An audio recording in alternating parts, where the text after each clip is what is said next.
Today I'm going to be looking at the Comfort Zone Oscillating Table Fan.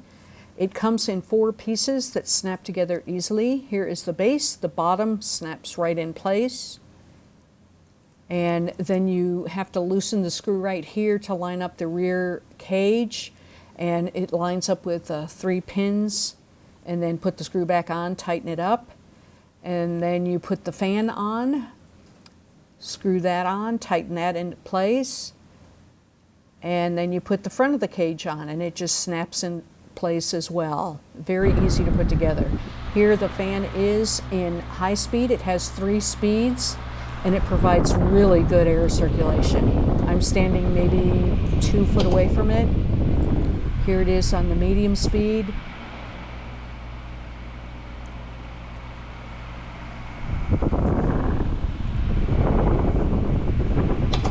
And then here it is on the low speed. And I really like this fan because it has the lower base. You can put it on the floor or you can put it on the tabletop, and I like that it's oscillating. So this definitely gets a thumbs up from me.